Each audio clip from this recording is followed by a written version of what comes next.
Perkenalkan, nama saya Rizky Hanyaulia dengan NIM 15230013. Adapun pembahasan yang akan kami bahas yaitu pertama fungsi, kedua menyajikan fungsi, ketiga sifat-sifat fungsi, keempat jenis-jenis fungsi, dan yang terakhir komposisi fungsi. Adapun jenis-jenis fungsi yang pertama ada fungsi linier. Fungsi linier itu fungsi pada bilangan real yang didefinisikan f, x sama dengan ax plus b. A dan b adalah konstanta dengan a tidak sama dengan 0. Itu disebut fungsi linier.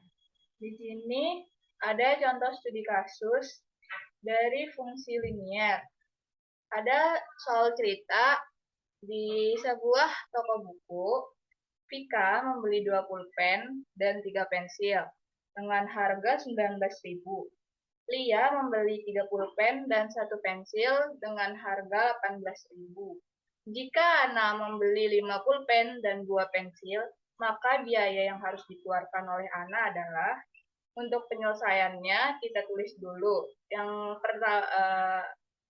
diketahuinya itu kan Vika diketahui 2 pulpen dan 3 pensil ya.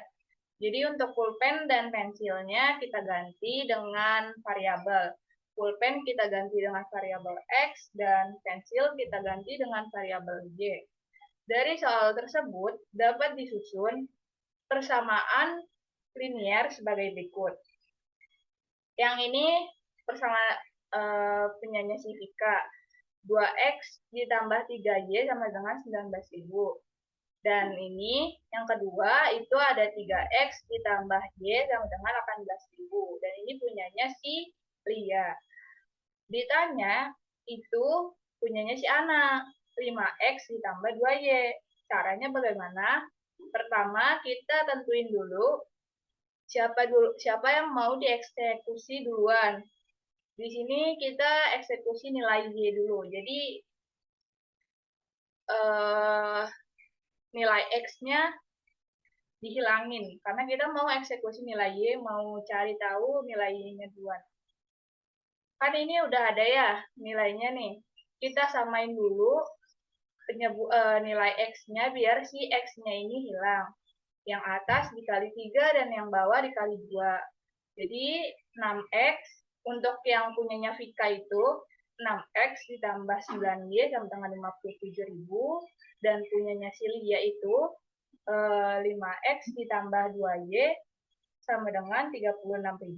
Kemudian kalau udah sama nih, pokoknya udah sama nilai X-nya kita kurangi. Dan ketemu hasilnya itu 7Y sama dengan 21.000. Kalau udah ketemu begini, kita bikin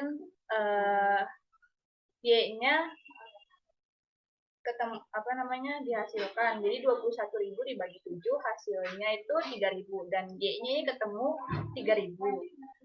Kemudian kalau Y-nya sudah ketemu, kita eksekusi nilai X dengan mengambil salah satu persamaan yang ada di atas. Nah, di sini saya mencontohkan menggunakan yang ini. Bebas, kalian kalau mau nyari yang ini juga bisa aja. Hasilnya juga sama, bakal sama. Eksekusi nilai X itu tinggal masukin nilai Y yang tadi udah didapat, kita masukin ke persamaan ini. Jadi 3X ditambah Y, Y-nya kita ganti dengan 3.000, sama dengan 18.000. Jadinya 3X sama dengan 18.000 dikurang 3.000.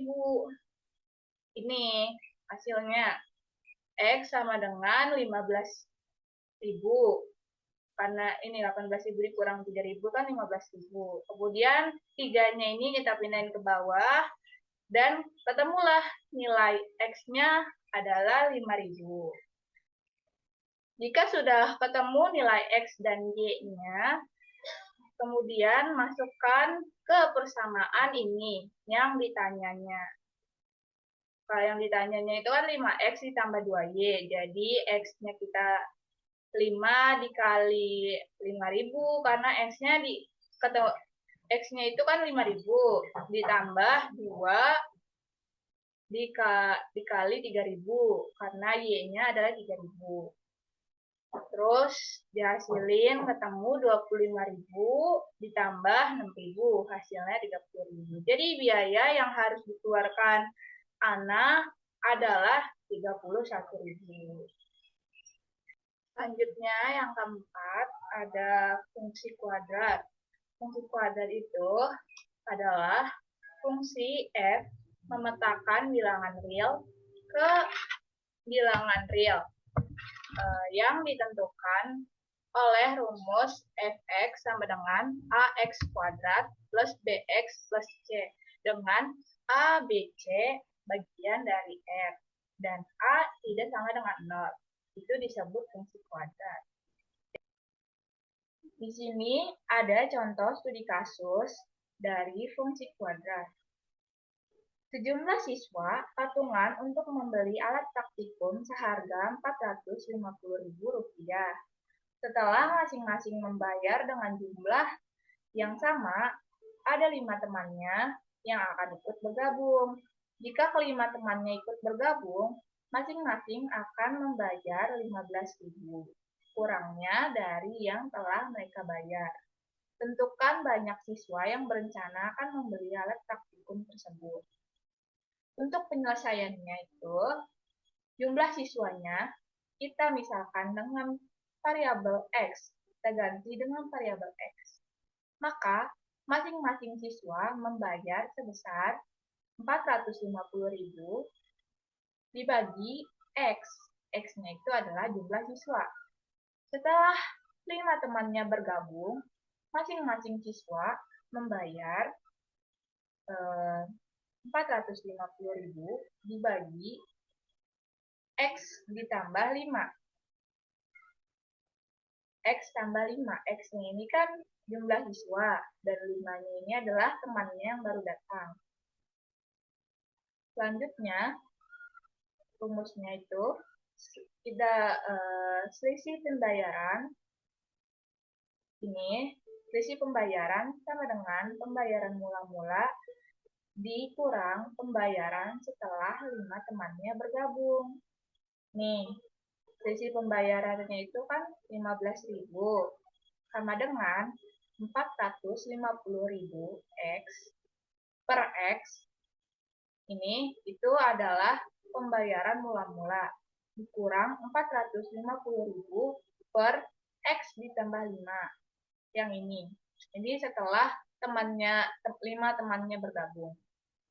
Sudah jadi nih, kan? Terus kedua ruasnya kita bagi 15.000. Di sini dibagi 15.000, di sini dibagi 15.000, yang di sini juga dibagi 15.000.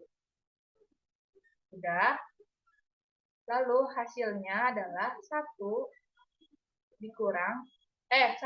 sama dengan 30 per X dikurang 30 per X ditambah 5. Kemudian, ini, itu, kita kalikan kedua ruasnya dengan X ditambah 5.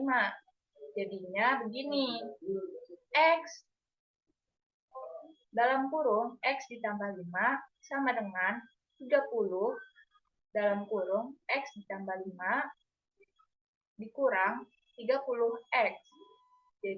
Jadi kita selesaikan dulu yang ada di dalam kurung ini. Jadinya X kuadrat ditambah 5X sama dengan 30X ditambah 150 kurang 30X. Jadinya X kuadrat ditambah 5X min 1 dikurang, bukan dikurang, minus 150 sama dengan 0. Kenapa yang 30X-nya enggak pindah? Karena dia positif sama negatif. Jadi 30 dikurang 30 hasilnya adalah 0. Udah ketemu ini, kita akarkan. Jadinya adalah X ditambah 15 dan X minus 10. Jadinya dari akar ini kita ketemu nilai X-nya itu ada dua, yaitu X sama dengan minus 15 atau X sama dengan 10. Nah, kita pakai yang nilai positifnya. Jadi sebelum 5 temannya bergabung, ada 10 siswa yang akan patungan membeli alat praktikum. Yang kelima ada fungsi inverse. Fungsi inverse adalah suatu fungsi yang berkebalikan dengan fungsi asalnya. Jika fungsi umumnya adalah fungsi f, maka fungsi kebalikannya adalah f-1. Fungsi memiliki fungsi inverse f pangkat 1 apabila f adalah satu-satunya fungsi dan fungsi bijektif. Selanjutnya, ada contoh studi kasus dari fungsi inverse. Untuk mengubah satuan suhu dalam derajat Celcius ke satuan suhu dalam derajat Fahrenheit ditentukan dengan rumus F sama dengan 9/5 C ditambah 32. Pertanyaannya, A. Tentukanlah rumus untuk mengubah satuan derajat Fahrenheit ke satuan suhu dalam derajat Celcius. B. Jika suatu ruangan produksi memiliki suhu 77 derajat Fahrenheit, tentukanlah suhu ruangan itu jika diukur menggunakan satuan derajat Celcius. Untuk jawabannya, perbandingan Celcius dengan Fahrenheit itu adalah 5/9. 5-nya itu Celcius dan 9 itu Fahrenheit. Jika Fahrenheit menuju ke derajat suhu lain, maka derajat yang diketahui itu minus 32 derajat. 32 derajat adalah titik beku dari Fahrenheit. Penjelasan dengan langkah-langkahnya. Untuk yang A, itu kan disuruh cari rumus untuk mengubah satuan derajat dari Fahrenheit ke Celcius ya. Jadi rumusnya itu sama dengan adalah F sama dengan 9/5 derajat Celcius ditambah 32. 9 sama 5 ini didapat dari perbandingan ini. 9 ini Fahrenheit, 5-nya ini Celcius. Ditambah 32. 32 itu didapat dari titik beku Fahrenheit. Terus ini 9/5 derajat Celcius sama dengan Fahrenheit dikurang 32. Jadi 32-nya ini pindah ruas. Jadinya minus. Jadi C sama dengan 5/9 dikali F dalam kurung F dikurang 32. Kenapa jadinya dia 5/9? Karena dia pindah posisi. Yang tadinya dia di sebelah kiri jadi sebelah kanan. Jadinya ininya juga pindah posisinya begitu. Untuk soal yang kedua, kita yang ditanya adalah jika ruangan memiliki suhu 77 derajat Fahrenheit, berapa suhu ruangan jika diukur menggunakan satuan derajat Celcius? Itu berarti diubah 77 derajat Celcius diubah menjadi Celcius itu berapa? Rumusnya pakai rumus yang tadi di A ini yang udah kita ketemu. Kita udah ketemu. Jadinya C sama dengan 5/9 dikali atau di dalam kurung 77 dikurang 32. 77-nya ini si suhu Fahrenheit-nya ini. Jadinya 5/9 dikali 45 sama dengan 25 derajat Celcius. Jadi di 77 derajat Fahrenheit kalau dijadikan Celcius itu adalah 25 derajat Celcius. Halo, perkenalkan nama saya Destiawan. Saya dari kelas 15 2A05 dengan NIM 15230326. Oke, selanjutnya di sini saya akan menjelaskan pengertian fungsi. Fungsi dalam matematika merupakan pemetaan setiap anggota sebuah himpunan dinamakan sebagai domain. Kepada anggota himpunan yang lain dinamakan sebagai kodomain. Pengertian fungsi dalam matematika juga dapat diartikan sebagai suatu relasi yang menghubungkan setiap anggota X dalam suatu himpunan yang disebut daerah asal atau domain dengan suatu nilai tunggal dari suatu himpunan kedua Fx yang disebut daerah kawan atau kodomain. Yang ketiga, himpunan nilai yang diperoleh dari relasi disebut daerah hasil atau range. Namun, tidak semua relasi adalah fungsi. Yang membedakan fungsi dari relasi adalah setiap elemen di himpunan domain hanya memiliki satu hubungan pada himpunan kodomainnya. Nah, selanjutnya di sini saya akan menjelaskan komposisi fungsi. Fungsi komposisi adalah penggabungan operasi beberapa fungsi menjadi satu. Fungsi komposisi menggunakan notasi 0. Contohnya jika fungsi fx dan gx, maka fogx dibaca fungsi f bundaran g yang dikerjakan dengan cara memasukkan fungsi g ke dalam fungsi f. Jika f a ke b, g sama dengan b ke c, h sama dengan c ke d, maka berlaku fogx tidak sama dengan gofx. Tidak berlaku bersifat komutatif. FOGOH X sama dengan FOGOH X bersifat asosiatif. Jika fungsi identitas IX, maka berlaku FOL X sama dengan LOF X sama dengan FX. Nah, oke, di sini ada contoh studi kasus fungsi komposisi.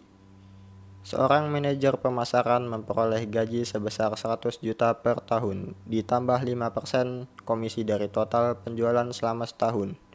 Gaji yang diterima manajer tersebut selama setahun jika total penjualan sebesar 500 juta adalah, jawabannya, GX sama dengan 100 juta plus 5% X. GX sama dengan 100 juta plus 5 per 10 X. GX sama dengan 100 juta tambah 0,05X. Dengan X adalah total penjualan selama setahun, GX gaji yang diterima manajer selama setahun. Nah, cara penyelesaiannya di sini adalah G 500 juta sama dengan 100 juta plus 0,05 dikali 500 juta. Kemudian 100 juta ditambah hasil dari 0,05 dikali 500 juta adalah 25. Terus langsung saja di sini tinggal ditambahkan 100 juta ditambah 25 adalah jadi 125 juta. Jadi gaji manajer yang diperoleh selama setahun adalah 125 juta. Oke, perkenalkan, nama saya Irfan Disi Padilah dengan NIM 15230133. Baik, di sini saya akan menjelaskan sifat-sifat fungsi. Sifat-sifat fungsi itu dibagi menjadi 3, yaitu ada fungsi injektif, ada fungsi surjektif, ada fungsi bijektif. Nah, fungsi injektif itu adalah fungsi satu-satu. Misalkan F menyatakan A ke B, maka fungsi F disebut fungsi satu-satu atau injektif. Apabila setiap dua elemen yang berlainan di A akan dipetakan pada dua elemen yang berbeda di B. Selanjutnya ada fungsi surjektif. Fungsi surjektif adalah suatu fungsi yang himpunan daerah hasilnya merupakan himpunan daerah kawan. Artinya setiap anggota himpunan di daerah kawan memiliki pasangan dengan anggota himpunan daerah asal, atau pasangan anggota himpunan daerah asal dengan daerah kawan boleh sama. Kemudian yang terakhir ada fungsi bijektif.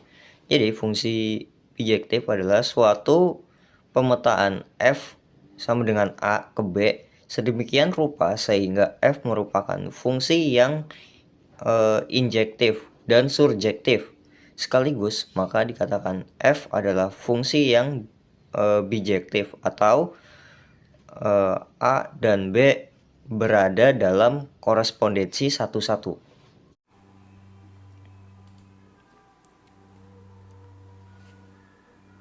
Di sini saya akan menjelaskan fungsi konstan.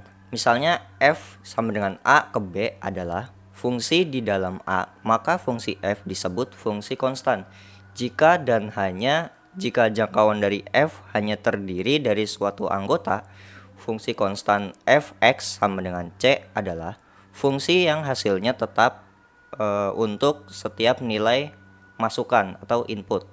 Grafik fungsi konstan memiliki nilai gradien m sama dengan 0. Misal, fungsi fx sama dengan 4 merupakan fungsi konstan karena hasil dari fx adalah 4 untuk berapapun nilai x. Baiklah, kita di sini memiliki studi kasus tentang fungsi konstan. Sebuah perusahaan penyewaan mobil memiliki tarif harian yang tetap untuk setiap mobil yang disewa. Tarif sewa harian tersebut dapat kita nyatakan dengan fungsi konstan berikut. Tx sama dengan 500, yang dimana X adalah jumlah dari mobil yang disewa. Tx adalah tarif sewa per hari dalam ribuan rupiah. Pertanyaannya adalah, berapa total biaya untuk menyewa mobil selama 3 hari? Nah, penyelesaiannya, total biaya untuk menyewa mobil selama 3 hari. Karena tarif sewa harian adalah konstan, kita cukup mengalihkan tarif harian dengan jumlah hari. T3 itu sama dengan harinya, sama dengan 500. 500 itu adalah biaya sewanya, dikalikan 3 hari sama dengan 1.500. Jadi total biaya untuk menyewa mobil selama 3 hari adalah Rp1.500 atau sekitar 1,5 juta rupiah. Assalamualaikum warahmatullahi wabarakatuh. Perkenalkan, nama saya Duha Sobian Sitkin dengan NIM 152302799. Oke, di sini saya akan menjabarkan penyajian fungsi melalui diagram Kartesius. Pertama, di sini ada A sama dengan 1, 2, 3, 4. Kemudian ada B sama dengan 1, 4, 9, 16, 25. Pertama-tama kita tuliskan dahulu domain serta kodomainnya. Domain A sama dengan 2, 3, 4, 5, dan 6. Kemudian kodomain B sama dengan 1, 2, 3, 4. Dan relasinya sama dengan R sama dengan X plus 1. Seperti yang ada di diagram samping. Fungsi rasional dan irasional. Fungsi rasional adalah perbandingan polinomial yang penyebut polinomialnya tidak boleh sama dengan 0. Bukankah sama dengan pengertian bilangan rasional? Misalnya fx, x2 plus 3, x3 plus 4 adalah fungsi rasional. Fungsi irasional sering dianggap sebagai fungsi yang mengandung akar kuadrat, akar pangkat 3, atau akar lainnya dianggap fungsi irasional. Fungsi pecahan. Bagian dari suatu keseluruhan dari suatu kuantitas tertentu. Secara matematis, bilangan pecahan dapat disimbolkan dengan A per B. Bilangan A per B bisa dibaca dengan A per B. Sedangkan A sebagai pembilang dan bilangan B sebagai penyebut. Contoh studi kasus fungsi irasional. Temukan domain dari fungsi radikal berikut. Akar pangkat 3x plus 6. Lihat solusinya. Akar kuadrat dari bilangan negatif tidak ada. Oleh karena itu, fungsi tersebut akan ada jika argumen akarnya positif atau 0. 3x plus 6 lebih besar dari 0. 3x lebih besar dari min 6. X lebih besar dari min 6 per 3. X lebih besar dari min 2. Jadi, dom F sama dengan min 2 plus infinity. Perkenalkan, nama saya Fauzan Abdurrahman dengan NIM 15230216. Sini saya akan menjelaskan tentang pasangan berurutan. Misalkan di domain A ada bilangan 1, 2, 3, dan 4, dan domain B ada 2 dan 4. Jika ada relasi R dari A ke B dengan aturan faktor dari, maka himpunan pasangan terurut untuk relasi tersebut adalah 1 ke 2 dan 1 ke 4. 2 ke 2 dan 2 ke 4 dan 4 ke 4. Sini saya akan menjelaskan tentang fungsi polinom.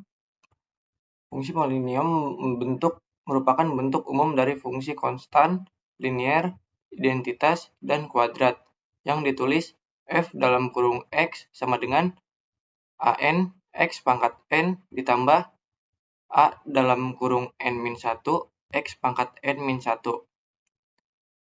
a2 x pangkat 2 ditambah a1 x ditambah a0. Contoh studi kasus fungsi polinom. Denny ingin membeli bahan bangunan untuk renovasi rumahnya. Dia perlu membeli semen, pasir, dan batu bata. Harga per sak semen adalah 100.000 dan harga pasir adalah 50.000 per karung. Dan harga untuk batu bata 150.000 untuk per 100 batu bata. Denny ingin menentukan berapa biaya total yang harus dia keluarkan berdasarkan jumlah sak semen, karung pasir, dan jumlah batu bata. Denny telah membuat estimasi kebutuhan bahan bangunan sebagai berikut. Dia membutuhkan 2 sak semen, 5 karung pasir, dan 800 batu bata. Kita akan menggunakan fungsi polinom 3 variabel untuk menghitung biaya total. 100.000 adalah harga per sak semen, dan 50.000 adalah harga per karung pasir, dan 150.000 adalah harga per 100 batu bata. Dengan X adalah jumlah sak semen, Y adalah jumlah karung pasir, dan Z adalah jumlah batu bata. Dengan menggunakan estimasi Denny, kita dapat menghitung biaya total sebagai berikut. Kita membutuhkan 2 sak semen dan 5 karung pasir dan 800 batu bata. Harga per sak semen adalah 100.000 dikalikan 2 dan harga per karung pasir 50.000 dikalikan 5 dan 150.000 per 100 batu bata dikalikan 800 batu bata. Jadi jumlahnya adalah 200.000 untuk harga 2 sak semen, 250.000 untuk 5 karung pasir, dan 1.200.000 untuk 800 batu bata. Jadi totalnya biaya keseluruhannya adalah 1.650.000. Jadi total yang harus Denny keluarkan untuk membeli bahan bangunan sesuai estimasinya adalah 1.650.000. Assalamualaikum warahmatullahi wabarakatuh. Perkenalkan, nama saya Muhammad Iqbal Maulana dari kelas 15 2A05. Di sini saya akan menjelaskan tentang fungsi pecahan.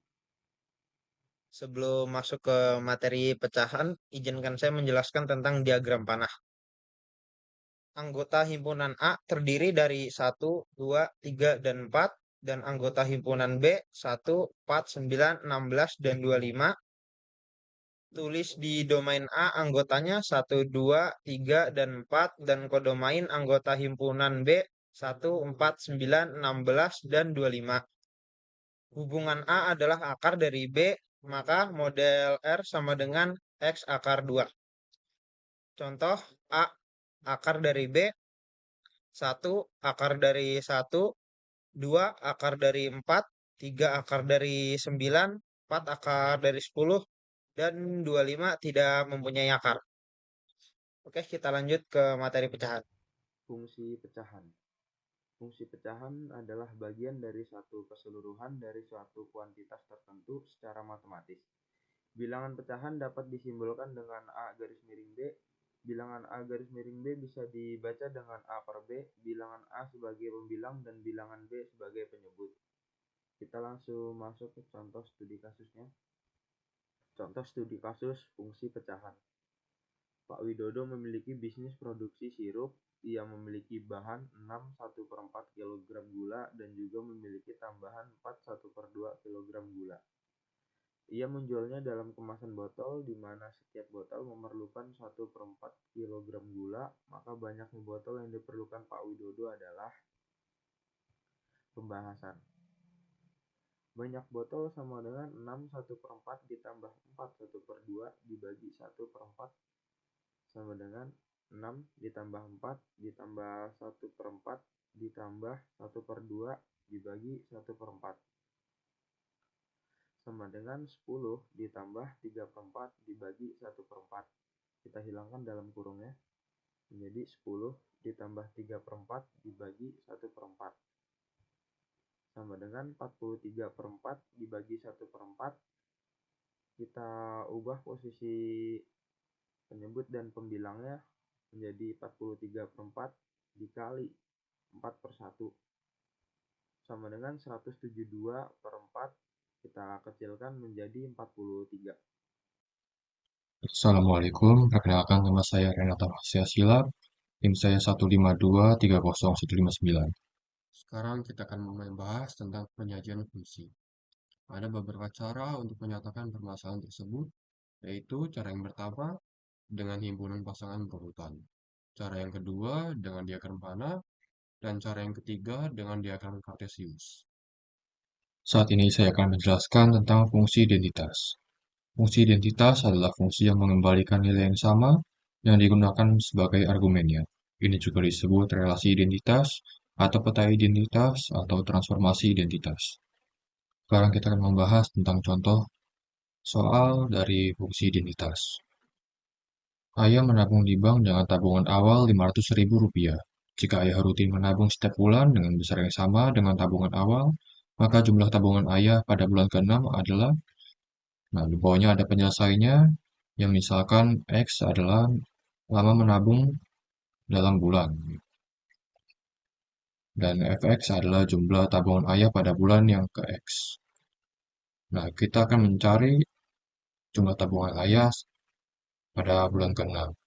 Jadi caranya, untuk menentukan jumlah tabungan ayah pada bulan ke-6, substitusikan X sama dengan 6 ke Fx, sehingga Fx sama dengan 500.000 X, maka F6 sama dengan 500.000 dikali 6 sama dengan 3 juta.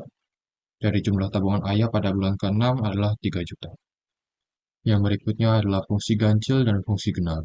Fungsi genap dan ganjil dapat diperiksa dengan memasukkan input negatif atau minus X sebagai pengganti X ke dalam fungsi Fx dan mempertimbangkan nilai output yang sesuai. Yang pertama adalah fungsi genap. Fungsi genap adalah fungsi yang memenuhi f minus x sama dengan fx, sehingga berlaku f minus x dikurangi fx sama dengan 0. Grafik fungsi ganjil simetris terhadap titik pusat. Yang kedua adalah fungsi ganjil. Fungsi ganjil adalah fungsi yang memenuhi f minus x sama dengan minus fx, sehingga berlaku f minus x ditambah fx sama dengan 0. Grafik fungsi genap simetris terhadap sumbu y. Selanjutnya adalah contoh soal dari fungsi genap. Sebuah toko elektronik menjual televisi, laptop, dan smartphone. Diketahui bahwa jumlah smartphone yang terjual adalah fungsi genap dari jumlah televisi yang terjual. Sedangkan jumlah laptop yang terjual adalah fungsi genap dari jumlah smartphone yang terjual. Jika toko tersebut menjual 10 televisi, berapa banyak laptop yang terjual? Nah, jawabannya adalah yang diketahui adalah jumlah smartphone yang terjual adalah fungsi genap dari jumlah televisi yang terjual. Dan jumlah laptop yang terjual adalah fungsi genap dari jumlah smartphone yang terjual. Dan toko tersebut menjual 10 televisi. Dan langkah pertama adalah mencari jumlah smartphone yang terjual. Jumlah smartphone yang terjual adalah fungsi genap dari jumlah televisi yang terjual. Misalkan jumlah smartphone sama dengan 2x, di mana x adalah jumlah televisi yang terjual. Jadi jumlah smartphone yang terjual adalah 2 dikali 10 sama dengan 20. Dan angka yang kedua yaitu mencari jumlah laptop yang terjual. Jumlah laptop yang terjual adalah fungsi genap dari jumlah smartphone yang terjual. Misalkan jumlah laptop sama dengan 2Y, di mana Y adalah jumlah smartphone yang terjual. Jadi jumlah laptop yang terjual adalah 2 dikali 20, sama dengan 40. Jadi toko tersebut menjual 40 laptop.